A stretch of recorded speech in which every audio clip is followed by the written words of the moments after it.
Ya, terima kasih. Di sini mengenai tentang air ya. Memang ada beberapa khilaf di kalangan para ulama tentang mengatakan air yang tahir, mutahhir li ghairihi, air yang mensucikan.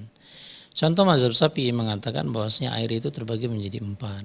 Ada air yang tahir mutahhir li ghairihi, ada tahir mutahhirun ghairu mutahhirun li ghairihi, dan air najis, air musammas dan sebagainya.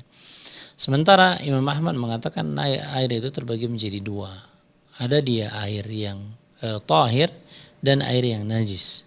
Nah, di sini Imam Syafi'i mengatakan maka syarat ya air yang tahir mutahhirun li ghairihi adalah air yang suci dan mensucikan dan bisa untuk digunakan untuk mensucikan, air yang bersih, air yang suci, kemudian dia bisa digunakan untuk mensucikan. Maka syaratnya adalah harus dengan kadar kullatain, dua kulah. Dua kulah itu semisal 16 liter.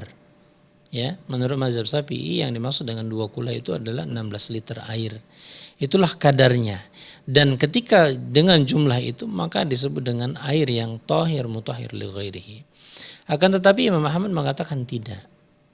Air yang bersih yang sedikit pun kadarnya satu gayung, maka ketika dia bersih tidak ada najis maka boleh untuk berwudu. Sama juga dengan air mineral, apakah boleh untuk berwudu? Menurut Imam Ahmad maka dikatakan secara hukum boleh. Ya, secara hukum boleh karena kenapa? Karena faktornya adalah air yang suci. Dan kalau ada misalnya bentuk najis di dalamnya maka boleh, maka tidak boleh. Karena dikatakan air selain yang suci maka pasti air yang najis.